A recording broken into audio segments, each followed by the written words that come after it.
Okay, yeah, no problem. I strong-armed Paul and Mario into giving me it up front, really, because I wanted to say hello. Having hosted sort of techfast for a year, I wanted to show my face, and a couple of people have already commented on my moustache. Some people think, oh, I'll dress up for a fun Zoom call, but I've gone the extra mile and grown a moustache just for today. So I hope you all appreciate that. I was going to say it's great to see you all. Unfortunately, I don't actually get to see you, which is a real shame. Except I am seeing someone called Mike in Mapley, and you really should get out of bed. It's 8 o'clock now. I'm joking. The other good thing, I suppose, about seeing people is in real life, I can see no one laughing at my jokes, whereas now I can assume that people are laughing, and I really don't know. So that's all good. So really, just thanks to Paul and Mario for pulling this together. It's new, this remote format for us. Paul's done a lot of work to get the right Zoom permissions and things like that. Even though we'd love to be able to interact with you all, I think really, especially with the numbers we've got, this is the best way to do things. And then thanks to Mario for pulling together over the last few weeks this material. We want any feedback on this session. Paul will talk about a future remote session that we've got in as well that hopefully will be of interest and people will attend. But yeah, that's all from me really, and I'll hand over to Paul and Mario, and look forward to hearing more. So welcome to the first virtual Knots Techfest. Really excited. We are going to do this slightly differently. We want to encourage you to post questions via the Q&A session, and we'll be giving them to Mario at the end. But during the session, feel free to ask questions about anything generally. We are going to be trying this format again, I think, for the next few months, given the current situation. But there are loads and loads of events. It's almost like an explosion of events happening at the minute. And we're part of something called Leeds Digital Festival this week. So this is like a Leeds Digital Festival special, which is actually a fantastic event which has been happening over the last 2 weeks. Loads of really great speakers have been speaking, and most of them are actually recording the sessions. So if you want to check out Leeds Digital Festival, it is a really great event, and I really wish we had something like that in Nottingham. Quite jealous. But we do have other great events in Nottingham.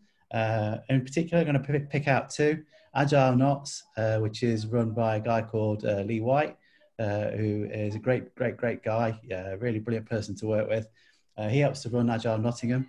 They've got a guy I think that's next week or the week after, Vasco Durati. I don't know if that's how you pronounce his name, but he seems a pretty cool and knowledgeable guy.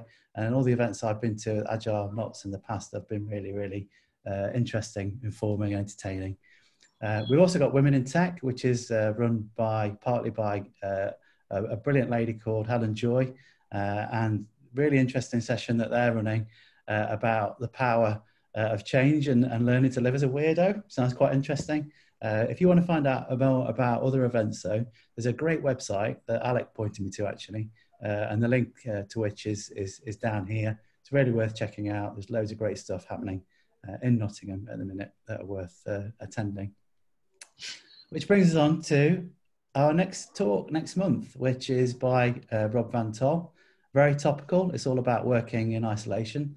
Rob is a digital consultant for Spark, but he's also a qualified therapist, and he's got some really interesting ideas on things that can keep you sane, things to consider whilst we continue working in the way that we are working at the minute.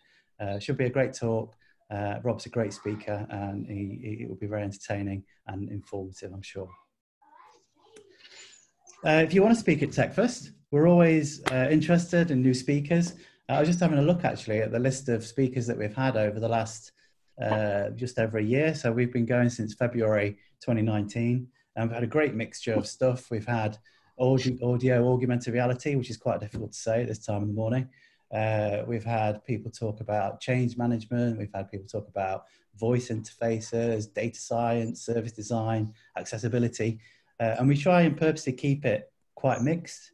I feel that I hope you do too. I've learned a heck of a lot coming to these sessions over the last few years, and it's really broadened my understanding of the tech and design and actually all the things that people do in and around the Nottingham area. So if you do want to speak, get in touch with either me or Alec, and we'll see if we can sort something out. So without further ado, let's bring on the main act. This is a great talk. me and Alec have already seen this, and it is a great talk. Mario's got some brilliant experience to share with you, and feel free to drop some questions in the Q&A, and we'll pick them up at the end. So Mario, over to you. Thanks, Paul, Alec.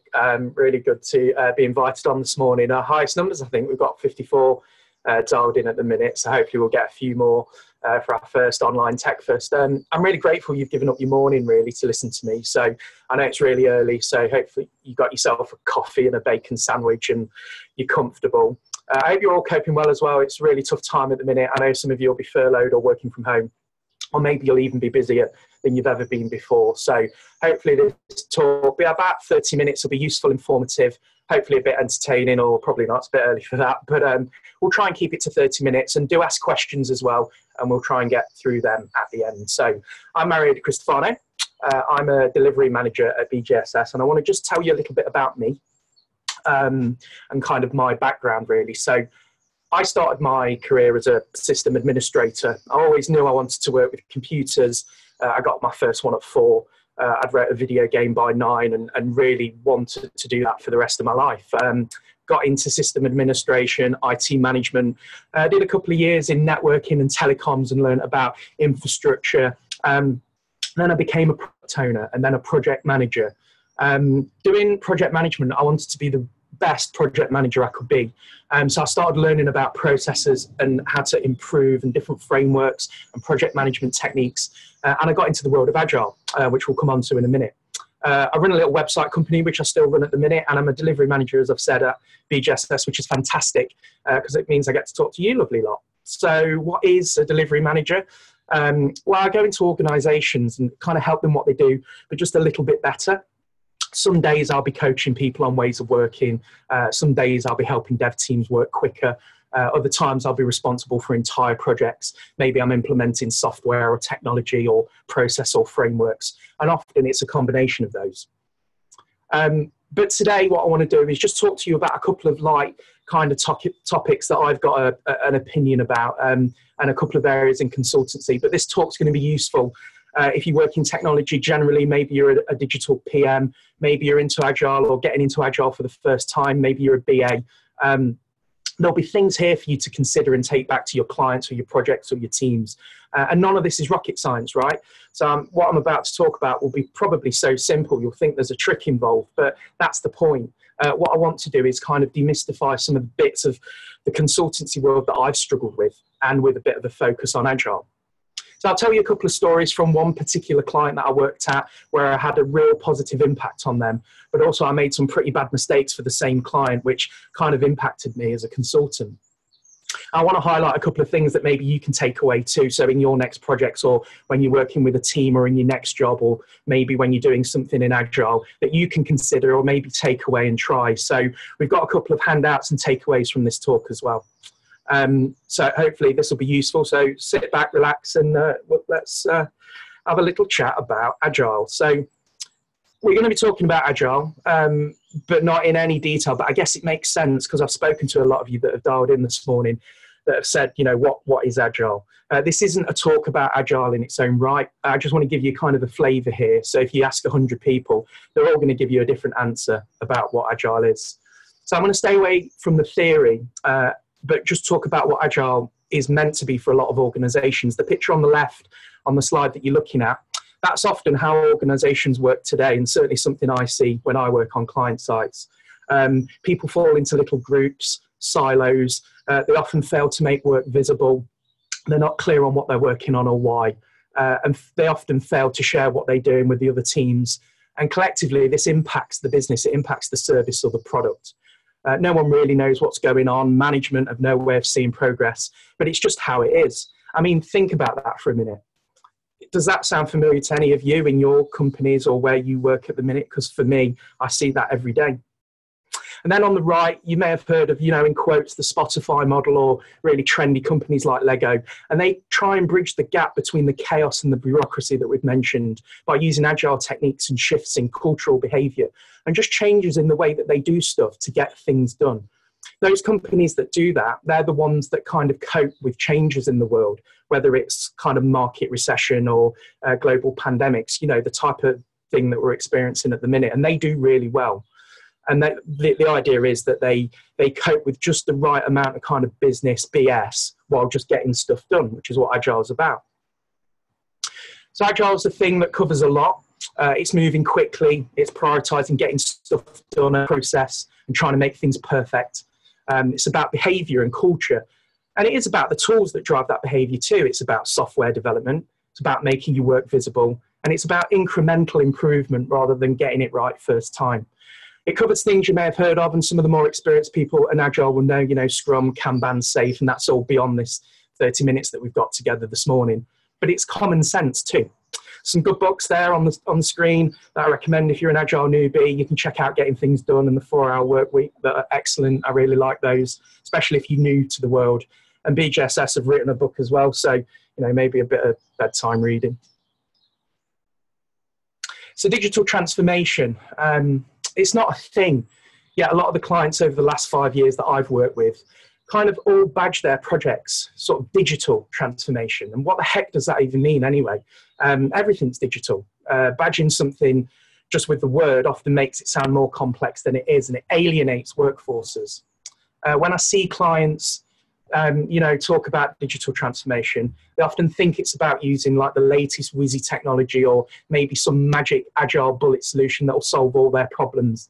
But in reality, transformation, whether it's digital or not, it's always about cultural and behavioral change first. It involves leadership and management and changing the way that they do things to adapt to the new world. And this kind of new world that we're in now, companies are going to have to do that even more so. Transformation is about shifting these companies from this legacy waterfall type of way of working where you don't work on the next thing until you've completed the last thing and it's been signed off. It's about using new process technologies and frameworks and emerging tech to kind of do what you do but better. And consultancy, a good consultant will open those doors for clients and show them the path that they can go down, and Agile is often a part of that. But the problem is that focus on Agile being the magic bullet solution is often also the problem. One of the key things that I've learned as a consultant is no matter how complex the project, and I've been fortunate to work on some really good projects, and some of them have been really complex, but ultimately it's about these guys. You know, the people will always be at the heart of any technology transformation. For a good proportion of my career, sort of 10 years ago, you know, I found these people getting in my way. I'd be implementing maybe the latest product or technology, and I didn't really care about the people, failing to understand, for example, you know, poor Jane in accounts. Her world would be turned on its side overnight because I'd come in and put a new piece of technology that might have completely ruined how she does her job, her day, even her working life. But it didn't matter to me because the tech that was badged to fix a load of problems I'd come in to install, and if Jane in accounts didn't like it, well, it was tough. I failed as a consultant to understand and empathise kind of how change impacts people, and I was okay with it because I was the person doing the change as a consultant. It was my job, so everyone else was cool with it. Maybe, but probably not. I was just interested in the solution rather than how it impacted people, and if the management team were happy, who were often signing my checks, then well, I'd be fine and on my way to the next project. So what makes a good consultant? And you know, again, at the start of my career, and if you work in kind of classic management consultancy, you know, some of the memes that I've scattered through this deck will be kind of familiar. And this is a classic, this notion of faking it until you make it. You know, I lived, and consultants do, especially when you're young, live with this imposter syndrome for longer than you'd really like, because you're often kind of wheeled out as a consultant to talk about something that you don't always have practical experience in. And for me, often that was Agile. So there's a bit of a joke there that, you know, you can just fake your way through it. And that's not to really say, you know, I'm not bashing the world of consultancy. I am one, and there's loads of brilliant consultants and brilliant consultancy firms, but there's an entire corner of the internet parodying the industry for a reason. You know, what's the saying where a management consultant will still you watch and then charge you to tell you the time? And that's the perception I wanted to work away from and not perpetuate. So I want to start with a story and a client scenario. So It's a cold morning somewhere in the Midlands. I'm at a conference centre. This is my view, early start, and I'm waiting for about 150 people to turn up. It was one of my first public talks, and I was talking about something I only really knew out of a book, or I'd had minimal kind of practical experience in, and that was Agile. In walked 150 grumpy and extremely well qualified people. There was Jane in accounts in the top. I was here to change her world, but probably not for the better. And off I went, extolling the virtues of Agile best practice, all from a book with a sprinkling of this framework and using this tool, and that was going to change what they did. Now, these were people that had 20 years of experience kind of engineering this mission critical software application, whereas if they got it wrong, human lives were involved.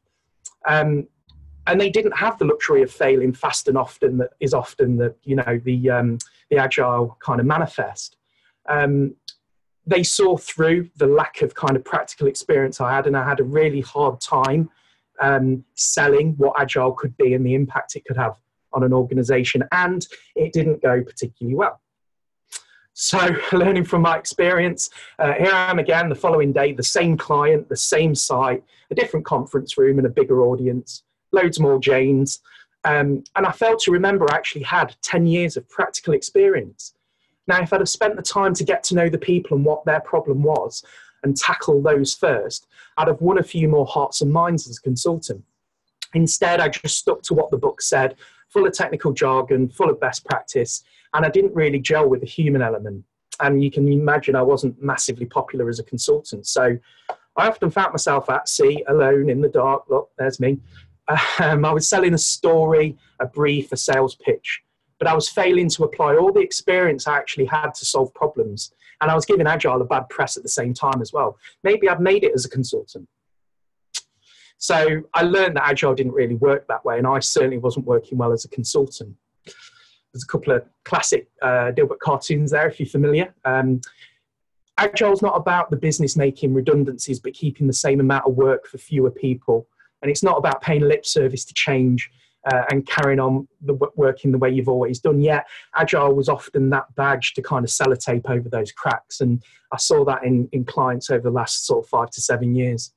Agile is about finding, hopefully, a better way of working and then getting management to commit to that change and be fully engaged and present. And we'll talk about that in a minute. It's about changing their old-fashioned techniques and views. And it's about tools and processes too, but there's an overarching commitment to be better. It has to come from the top, and it has to come from cultural change. Otherwise, Agile transformation from the ground up, it almost never works.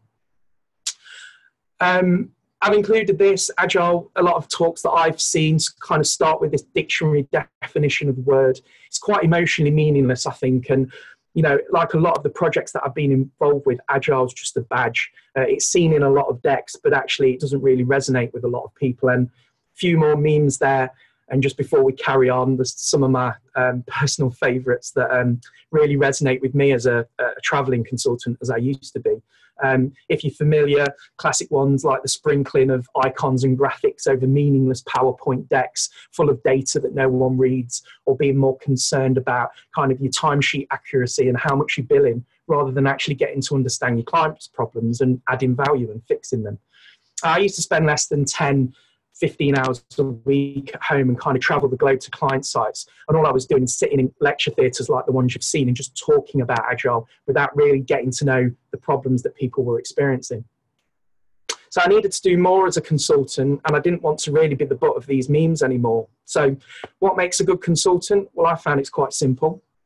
And it sounds obvious, but it's being more human. What I mean by that is being straight, honest, simple, and taking the complexity out of subjects and breaking down problems so they can be understood, tackled and solved. I find that I use my genuine experience and I leverage that rather than just apply what a book says. And it's about not knowing all the answers to and being upfront about that. Any good consultant, they'll leverage that genuine practical life experience that they've got, because that's what you're being paid for. And that's what makes a good one. Taking the time out to understand your client's problems before thinking about the solution, rather than offering a solution from a book and then trying to squeeze and shoehorn the problem in until it fits. So I want to talk about a couple of practical things that I see in my projects, and in particular Agile projects, and some of this will be familiar with you. So let's look at one or two of these kind of practical things. And the first one I want to talk about is tooling. Now, when we talk about tooling, this is about the application of a tool that's badged as an Agile tool, but yet you find your team or the organization bending the process to fit the way the tool works. Now, the biggest culprit of this is Jira. I find, and I'm aware that most of the people on this talk this morning will have probably used Jira at some point in their lives. And you know what? It's a fantastically powerful tool, and I'm not here to bash a particular tool or recommend one. But Jira is often the antithesis of Agile. People spend so much time setting it up. It's got a really clumsy kind of user experience, and you've got widgets and workflows and permissions. And often you can spend more time setting it up and working with it than you can actually do looking at what you're doing and thinking, you know, is it the right tool for the job? I work on a lot of projects where Jira is just installed and there by default the project's Agile. It's not really the case. If you spend, what Jira does do really well is progress reporting. And if you remember when we talked about some of the problems organizations face, progress reporting is really important. Now, if you're working in just a purely software development project, then Jira can be good. And if you're a bit of a ninja with it and you spend loads of time and wrestling with it, you can get reports out that look something like that. But often you can't. And a lot of people that consume these reports don't even know how to read them anyway.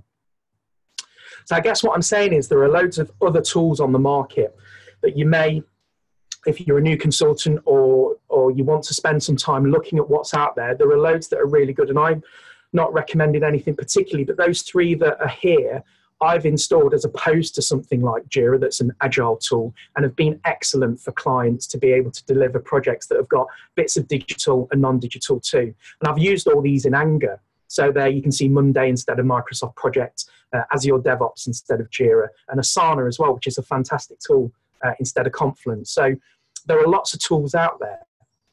That brings me on to the next slide. So this isn't anything I've done, but if you go online to Zebia Labs, they've done this periodic table of DevOps tools and DevOps Agile tools, all neatly categorized by discipline, you know, if you're a developer or a software tester or a project manager. And it's really good to give you an understanding of the breadth of tools available. What I've done behind that is sit a spreadsheet. So as you click on each box, you'll be able to open up a spreadsheet and look at all the software that falls into a category, the cost, the Gartner rating, how it's used, where you download it from, costings. So if you're a consultant and you're doing any kind of tooling analysis, this will be a really useful spreadsheet that you can take away with you and just kind of get an understanding of all the tools on the market. So in summary, for point number one, you know, don't let a single tool drive how your Agile project goes. The next thing I want to... How much are you charging for access to that spreadsheet? How much am I? Yeah. Giving that away free, surely. That's value add. Unbelievable. Look at the people that join this. They're getting so much value. That's all. Oh, yeah, we strap in. You haven't even started yet. So so the next thing I want to talk about really is bike shedding. I know there's a couple of people on this morning that will cheer when they see this term. And if you're not familiar, bike shedding, it's kind of based on this Parkinson's law of triviality, and there's a bit of an anecdote about a company signed off a 20 million nuclear facility in a few minutes and then spent the rest of the 2-hour meeting kind of focusing on a £2,000 investment for a bike shed, spending more time talking about what it should be made of, what the roof should be painted and where it should be put. The point of that is that people often in teams spend more time focusing and spending time on the easier things without tackling the bigger problems. So there's a few really obvious practical steps that are so obvious you think, well, duh, that's what we all do. But just think about some of these when you go into your job this morning. How many times do you get a meeting agenda or you send one out without an agenda and it's just empty and it's just a catch up? And then you'll spend maybe 30 minutes or an hour because they're the default time blocks that Outlook defines. And then you've wasted an hour of your day. So set agendas. It's a little tiny tweak, but every meeting have an agenda with a clear start, middle and end. If you're making big decisions, you know, circulate information prior so people are armed before they come into the meeting. If you've got big political, prickly, touchy subjects, make sure there's moderation and then make sure that you've closed the meeting down and circulated the output. That sounds to any kind of seasoned project manager or anyone really with a bit of common sense obvious, but you know, most people will go back into their jobs and experience those. So bike shedding is a really important thing to not do in your project. Cheese. It's probably not that early. We could have some cheese, but that'd be a great breakfast. I put that picture in there because I wanted to just try and demonstrate that what I do as a consultant, having a reasonable knowledge of the kind of the Agile landscape, is I pick from the Agile landscape like a buffet, and I find myself using one or two techniques all the time, and they work really well for clients, no matter what. And that's what I wanted to share with you. So I want to give you a real life example. So we move to point 3. So this is about a lighthouse project, and I'm currently involved in kind of running through this with a colleague and thinking about how we tackle a really difficult problem. But the scenario's for a client from a while ago. As a consultant, you are better finding a really prickly project with real difficult problems to solve, and solving those first instead of doing the easier stuff. What I try and do is find the problem that impacts the most people, the people that are the noisiest, that have the biggest sphere of influence, and try and make their lives easier using Agile techniques and practices. And if you can crack that, what you'll find is they'll go out and do your PR for you. And then you can start to seed real change in organizations and have a real big impact, which I'm going to demonstrate what happened to me. So the client, the same client that we were talking about where I was in the lecture theatres, they actually amazingly let me stay on. A few weeks later, those 150 people worked in about 13 teams, and they did software development, and they sat in an open plan office with about 1,200 people. Now, each team, they'd been working together for a number of years, and that's sitting down with them over a coffee. You know, I started to get to know them as people, Jane in accounts, and understanding what their problems were. And they were siloed teams, and it was exactly like that first slide right at the beginning, where they were all working in silos and not really knowing what each other team was doing. And they'd have to pass the baton with the software that they were building. So by the time the software got to the 10th, the 11th, the 12th team, the software was often wrong. It needed rework. The teams didn't know the dependencies and what needed to be done and when, and it was a bit of a mess. They used to communicate by email, and as obvious as it sounds, stepping back and looking at the problem, to them, they just couldn't see what was wrong. Stuff was getting lost in email. Emails were political and massive, and no one had time to read anything. So people just siloed even more, and the quality of the product suffered. So what I wanted to do was to do something that fixed that problem, but also was publicly visible enough across the office so people saw the impact. So what I wanted to do was, after listening to them, think, do you know, Kanban will be really helpful for them to share and sort of visualize their work. Now, if you're not familiar, Kanban's a kind of agile technique, and there are books and talks on the subject. But in a nutshell, it's getting a big old whiteboard, splitting it into columns of the work that you've got to do as an individual, the work that you've got in progress, and things that you've completed, and maybe an additional column for stuff that you can't get done because you're waiting on someone else. And you attribute your tasks to physical post-it notes, and you put them on the board, and each day you can visually see your work. So what we did was we got each team with a huge Kanban, and we got them standing up. So they were doing stand-ups in the morning and in the evening for 15 minutes. And the idea was that each individual team spoke about what they were doing, what they were working on, and what they completed. Now at the start, obviously trying to get 10 or 12 people in a team to be succinct and stick to 15 minutes was a challenge. You know, we all talk a lot, me particularly so. So it took them about 5 or 6 weeks to get really succinct. But what happened is, over that period, each team got really good at swarming around a Kanban board and looking at what each member of the team were doing. And then because it was so visible, other teams and other members of each team used to come to one another's boards and share information and have those really valuable desk side chats rather than email. And over time, what happened was that we got this really slick process of each team sharing much better than they'd ever done before using Kanban. We then nominated one person from each team to kind of step back and take the output weekly and put that into a bigger Kanban board, which went to management. And that solved the problem of how management could see progress. Now, that one simple technique, especially if you're an Agile expert, you know, there will be nothing new there. But for that particular company, they won an industry transformation award based on that technique. And actually, they reduced email by about 40-50%. It was measured, and I think the quality of the product went up massively. But more importantly for me as a consultant, I then was in a position to seed further change, and little did they know that what they were doing was starting to use Scrum. And we actually got the whole organization using Scrum, which was really effective. And obviously the way we're working today, communication is even more important. You'll be working from home, maybe you'll be working in teams and often stuck at a desk for 8-9 hours a day. Software tools like Trello, and there are others, but Trello is pretty good, and it's got a free tier that you can download and have a play with. It's a really good way of communicating and collaborating as a team really simply, and you can drag the cards along and see what each person's working on. If you use it and it's part of your day anyway, then fine. But for those that don't, I really recommend that you try an information kind of visual management tool. So I want to finish then on 4 things for you to think about in your next engagement or project. And hopefully these will be useful things, and a bit of a recap of what we've spoken about.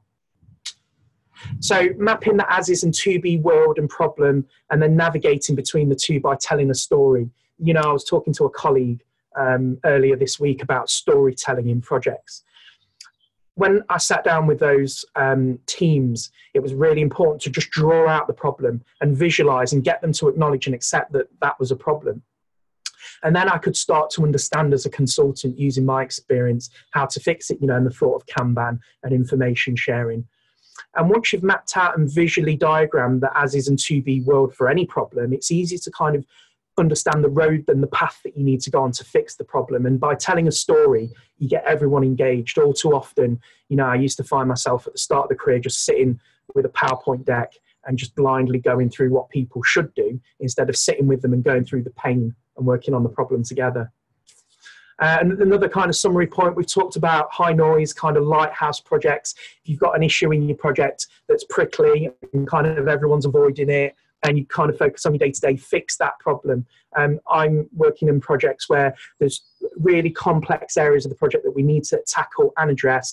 And actually, you know, they're difficult to do, but as a consultant, tackle those. If you can fix those, obviously people will do your own PR for you. And obviously you've got a better chance of kind of seeding kind of future and bigger cultural change within an organization. Couple more takeaways. So being simple, you know, we live in this really complex world, and Agile is just one of those industries where it comes with an entire book and dictionary of terms and definitions and acronyms. And, you know, it's just so inaccessible to people getting into it for the first time. I've done a little slide deck that we'll share after, and it, obviously, you know, for more of the newbies, because a lot of people have said, I don't really know what Agile is. So I've done a little deck with Agile versus Waterfall to give you an idea of a little bit more in depth of some of these techniques and kind of grassroots practices you can use in your own projects.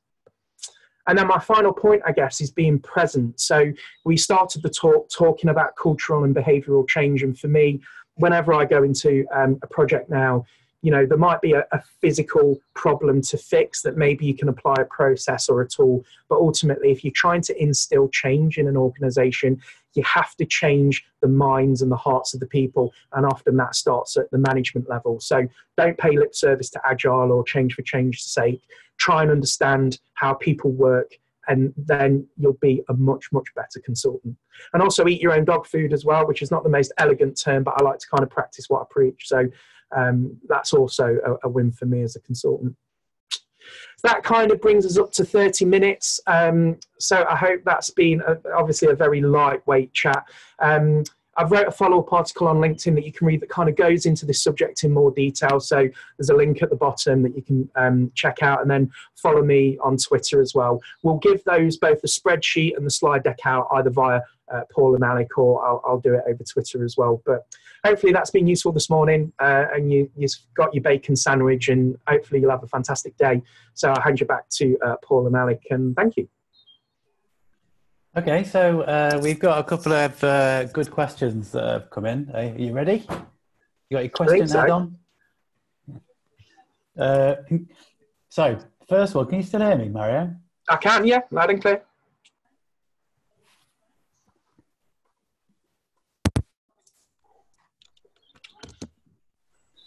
First question. Okay. Have you found any tips, techniques that have worked well working remotely, like now? Being prepared. So that's a really good question. So obviously everyone's setup and access to technology and stuff is different, and the tools that they use is different, but being really prepared. So for example, this talk this morning, I made sure that where I was quiet and well lit, that no one else was using the broadband. Little things like that can change kind of the way your day goes. In terms of communication and working, visual tools like Trello really help. You know, I work with probably 10 people on one particular software project that I'm thinking of. And actually email is just a chore because you sit in front of it all day and you don't really get a feeling of progress. So using a tool like Trello and just clicking and dragging tasks around sort of really helps me. But being prepared mostly, I think. Yeah, I can definitely empathise with that. We've been using a tool called Miro quite a lot for things like stand-ups and ideation sessions, and just having that ability to post-it note virtually. Yeah, Miro is excellent, especially if you're doing anything with graphics and you want to draw and share that, because, you know, people are visual creatures anyway. So Miro is fantastic as a tool. The next question is a little bit longer. How would you deal with a client situation where the client wants to do Agile when they mean use Jira, or where Agile and Jira are not the most appropriate way for the work that you have to deliver? Yeah, that's a great question. And it goes straight back to kind of tackling the prickly thing of that, which is culture and attitudes and people. So that's a real common trap where people just think, and often it's management that maybe not be in the day-to-day of the business, and they'll just say, oh, well, we need to do Agile, right? We need to move quicker, so we'll pick Jira. You'll fall into that trap that I talked about, which is you'll spend more time as an organization kind of trying to bend yourself to meet the needs of the tool. Maybe go and use the tooling spreadsheet that we'll share and have a look at what other tools are on the market and demo them as well. So maybe use them as live examples and get to test how it works with the team and the people using it. Testing stuff's the best way. Instead of, you know, I don't know if you're having it forced upon you or not, but I would be having serious chats with the people that make the decisions there. And I'd also be looking at some of the tools and maybe doing a bit of a comparison case study before you start. Because once you're committed to a tool, it's often really difficult to change after. Okay, so we've got another question from Andreas. Wouldn't it be necessary to start with management understanding why they think Agile might be a good option for collaboration? Yeah, I think that's a fantastic point and absolutely right. When I look at some of the projects as a kind of a classic consultant, sort of over the last 10 years, a lot of the desire to be Agile really almost seemed to just come from a management kind of manifesto. They didn't really know why, and they didn't really know what they were trying to achieve. And I think that's part of the point I was trying to make. You know, as a consultant, I would just be placed in these situations where I'd go in and do Agile, and it didn't really matter what it was, but it had to be Agile. And you just alienate the workforce and just not add any value at all. So, yeah, I mean, that's absolutely right. It's really about finding out what you're trying to do. Because Agile is not always the right thing to do. It can just often help businesses if it's applied in the right way. So, yeah, I mean, that's absolutely right. You know, finding out why is really important as a consultant. Okay, so a question that kind of leads on from that, from Niall. He says it's a tough question. Are you ready for the tough question? No, not really. But thanks. Are there times when Agile isn't appropriate? Yeah. Yeah, no, it's absolutely right. And ironically, you know, that example that I spoke about, you know, in the theatre, the reality was that project was a waterfall project through and through. And you know what? There was no reason to change that. And the mistake that I made initially was attempting to change that and change everything, right, by boiling the ocean. And by the time I'd spoken to them and got to know them and got to know the problem and their capability, my attitude changed. And it was like, well, actually, yeah, of course Waterfall is the right thing to do. This is mission critical. And we just picked that little thing from Agile that made their day-to-day lives better rather than just implementing Agile. So there are loads of projects that I've been involved with where you think, do you know what? Waterfall is just fine. But like any other industry, it comes with this kind. It's seeped in kind of assumptions that waterfall's bad and it's slow and often it can be. But yeah, for sure, a lot of projects waterfall's fine, and you should crack out Microsoft projects, and there's nothing wrong with that. Okay. Question from Gemma. Have you ever been challenged by teams doing Agile but not being Agile? And if so, what strategies have you put in place to overcome this? Oh, good question, Gemma. Have I ever been challenged by teams with Agile but not doing Agile? Let me try and think of an example. Yeah, I guess I think I'm on. Just ask that question again, just to make sure I give Gemma the right answer. So, have you ever been challenged by teams doing Agile but not being Agile? And if so, what strategies have you put in place to overcome this? Yeah, okay. So showing and doing rather than kind of telling. So, and again, to use my experiences when I was that kind of not so great consultant, it would just be, here's a book, here's a framework, follow it. And actually looking at how a team that might challenge me are working and showing them, and I'd pick a couple of kind of challenging stakeholders in that team that are really noisy and maybe either anti-Agile, or in fact, I talk about it in the article, the people that are really noisy about not being Agile and not really caring about Agile, getting to know them, getting to look at what their genuine problems are, and then fixing those maybe one-to-one and kind of using an Agile technique just with them and just making their day better. And then hopefully what happens is then, and it's this concept of getting people to do your own PR, then it kind of seeds it out. So yeah, I've been in that situation a few times, but the basic principle is just to pick the people that are making the most noise and then try and kind of softly deal with their problems. Okay, brings us on to a question from Stuart. Senior leaders often have big egos. No. Have you any tips for how to help senior leaders that have learned behaviours of command and control adapting to becoming servant leaders? Yeah, I'm in that position recently, and absolutely right, that servant leader type shift is really difficult. I learned to talk to business leaders well maybe 3 or 4 years ago, and often kind of talking their language with numbers and performance. So that example I spoke about, I made a pretty big hash of introducing Agile to the organization in those theatres, and frankly I was amazed I was still there.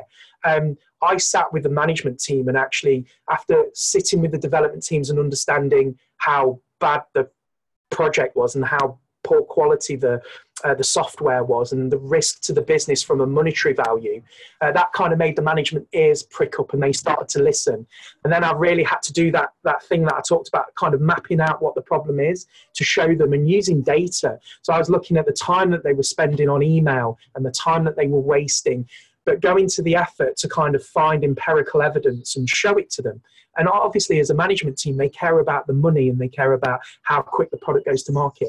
So I used to focus on that with them. And then it kind of, it changed, it started very slowly to change. You have to get them to admit there's a problem, and that's a challenge. But once they do, then you can start. So we did Kanban and sat with the teams and we trialed it, and the reports back to management were great and everyone loved it. So then all of a sudden, management started to see this kind of shift in the team. So that was the seed for them to start to change. But it's really difficult. And that was the whole point of my talk. You've kind of got to crack that before you try and implement anything that's comparatively easier, like putting in a framework or a process. So kind of talking money, time, risk to project. They're all things I do with management teams now that kind of really helps, but they're difficult conversations. Okay, some more conversation questions here then. So Agile delivery can be great, but it can be hard to manage the client end expectations, i.e. will the feature or service be delivered this summer, this autumn, next year? How do you balance delivery and expectations? Being straight. And it's I don't even think it's an Agile thing. It is, if I'm leading a project and my role is to communicate with those clients and we're working in an Agile way and they have this demand for, we need to know how things are going 6 months in advance. And, you know, sometimes in an agile project, that's just not possible. So be straight about that up front. And it's difficult as a consultant because you're brought in to be an expert, have all the answers, provide the solution. And often you say, yes, yes, yes. But it just gets you into hot water later down the line. And I keep bringing it back to kind of the psychology around change, but being straight with people. So in that example, you know, I've been involved in a project where the company demanded that they wanted 12 months visibility of how things would go, and standing up and saying, well, it's just not how it's going to work, and this is why, and maybe showing a few examples. You can get kicked a bit for it, and it's not always it's a pretty thankless task, but I find the more honest I am up front, the easier ride I get later down the line, and managing those expectations at the start is way easier than trying to do it halfway through. Yeah. Okay, last question. Oh no, one more. Oh. What's your take on a digital Kanban versus a physical whiteboard approach? From a typical techie, my head leans towards a digital solution, which saves time and wasting, which you waste updating. I love this question. Because there's a couple of answers for both, right? I prefer a physical whiteboard with tangible post-it notes, because for me, and I know a lot of people that work in this way, and some clients, it's the easiest way to kind of almost drip feed them into using Kanban. I like physical post-it notes because you've got attribution to a thing that you're working on, and the physical moving of it feels like progress. But no doubt, you know, a tool like Trello, and we're working remotely now, so tools like Trello are okay. I favour a physical board. And just a quick side note on that, I worked for a client, they didn't want to use a software tool for all kinds of reasons. So we got webcams, and we duplicated a whiteboard at 2 different remote locations. And the Scrum Master, in effect, every day took responsibility of updating the boards. That was really clunky, but kind of worked as well for a physical whiteboard. And I've got one in my office, so. I know, Mario, I don't know if it's the same for you, but on quite a few projects that I've worked on, we started physical and then moved into the virtual as the team has got into a rhythm or a pattern of way of working.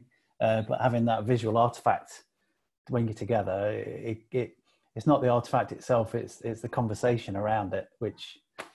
yeah, exactly. But tools are, you know, Trello is a good example, but Miro, if anyone's ever used, you know, go onto Google, look for Miro, M-I-R-O, if you've not used it. It's really good, and kind of, I think it does a really good job of blending both. You know, you can have post-it notes and diagrams, and it's got an infinite canvas size. So that's a good digital tool that I'd prefer to use if I had to, but I'll always want to use a physical board. So we're going to close questions now. We've got 2 left. First one is, how do you define whether Agile or Waterfall approach is the most appropriate for a project? And would you consider mixing those? Yeah, so mixing or blended kind of approach is a really, really effective, but they're also really difficult to implement. You know, I said in the talk, getting to know what the genuine problem is. So you're hired by a management team, bring in some shiny suit of consultants, implement Agile. And it actually addresses another question that one of you asked as well, which is, well, you know, what is it you're trying to fix? Show me how you work first. Let's draw it out and see where the gaps are. So I try and do that. And I've worked on a project where the non-digital element of it was Waterfall. Part of the project was Agile, and actually kind of melding them, using, just staying with Waterfall for the slower moving parts, and then using, ironically, Jira for the software delivery was fine. And the important person in the middle was the project manager. They were the nexus. They were the kind of person that did the hand cranking and took the slower moving parts of the project and the Agile bits of the project, and then reported progress to the management team. Now that can work really well, but there's a human being involved, no tool. There's no kind of clever automation that you can do. It's just an out and out good digital project manager. The failure in some of the projects that have been like that I've been involved with is trying to take that Waterfall bit and just kind of bringing it into an Agile world, which just kind of kills the project stone dead. So yeah, sitting down and understanding why they think they need to be Agile, and then working out, is it just a lack of information sharing, or is it that they need to be quicker? You know, that kind of thing. That's what I try and do now. Okay, so Emma Lacey says she really enjoyed your points on storytelling. Have you got any tips or on tricks on formats which are good to follow to get started to engage your team and your client? Yeah, no, absolutely. And it's something I was talking to a peer with at BGSS earlier this week. You know, we forget that everyone around us might not know what we know and vice versa. And I'm talking about digital projects now. Delivery teams steam into the next sprint and they'll build a feature out or they'll build a release and it'll be released and that'll be great. But you've got the workforce that are going to use this tool or feature or platform. And because they're not technical, there's no way of kind of bridging that gap. And sure, you know, using a show and tell, an agile ceremony, that can help. But the quality of that show and tell is really important. So I've worked on a project recently where we got the project manager who was really articulate and quite affable and nice to listen to. And he took the development team show and tell, which was really kind of tech heavy, and it had screenshots and videos of writing code and kind of submitting code that non-technical people just didn't get, even though it was really important to the project. And then trying to put a story in place to say why this is important. We're doing groundwork now because it's going to make our lives easier in 6 months' time. And doing that storytelling just with a few slides and almost keeping the technical elements of the show and tell to one side and that storytelling. And it was like a PowerPoint deck, but it was done by a person that could kind of effectively translate technical to non-technical people. And that really helped. And every epic, before they started the sprints, we would stop, address the business as a town hall and say, right, the next thing we're doing over the next epic, which is made up of kind of 3 sprints, we're going to achieve this for you. And it's going to achieve this bit of functionality. And we're going to need to do this bit of prep and this bit of prep. And it got people to understand what the development teams were doing in a way that made sense. It was a bit more work, but actually it kept the workforce that weren't technical and the digital team kind of aligned. So I'd do something like that. Yeah, good advice. Last question then. So what's your view on zero defect policies, i.e. all defects being fixed in the current sprint, if not the subsequent? Oh, that's a really, really granular question. I think it depends on the project. If I look at my example in the talk, you know, there was zero room for defects really because it was a mission critical app. So that's a difficult question to answer. My own personal view is if you operate in a fully agile thing, you know, nothing's going to be perfect. And I think if you can manage that expectation with everyone that's consuming the product, from the customers to the client to the people working on it, then it's probably okay as long as you're not shipping really ropey stuff. And I think defining those thresholds of what's acceptable and what's not helps answer that question. So yeah, it's a tough one to answer that. Okay, that's it for questions. So really appreciate it, Mario. We would normally do like a bit of a clap at this point. Thanks. Have a virtual clap. Just a really quick one, sorry, is that, you know, what Mario's put this together, and he's a man that's generous with his time anyway. So I can guarantee that if you seek him out on Twitter or LinkedIn to continue this debate or have any questions, or perhaps, you know, there's more to your question, I'm sure he'll be pleased to do that. He's so committed that just looking at this slide, he wrote that article on Valentine's Day. So your partner. Yeah. Priorities, guys, priorities. Sorry, Paul, over back to you. Yeah, that's all right. Mario, we've got a couple of slides after this, I think. Do you want to go to the next? There's a Q&A. Keep going. Yeah, so can continue this conversation. Use the Twitter thingy, the Twitter handle, to send us any more questions, and we'll try and get back to you. And Mario, how are you going to post this amazing spreadsheet that you've got? So what I'll do is probably get it to you guys as well, so you can post it on your social media. If people follow me on Twitter, I'll post it as well over the next day or so. So look out for that. And if anyone's got any questions, just get in touch. I'm really active over Twitter, so you'll probably get a response within like minutes. So thanks again, Mario. Don't forget, next month we've got the amazing Rob Van Tol helping us with mindfulness and working from home. And that's on Thursday the 28th. It'll be at 8 o'clock again. But if you have any questions in the meantime, just get in touch via Twitter or the meetup group. Thank you very much for attending.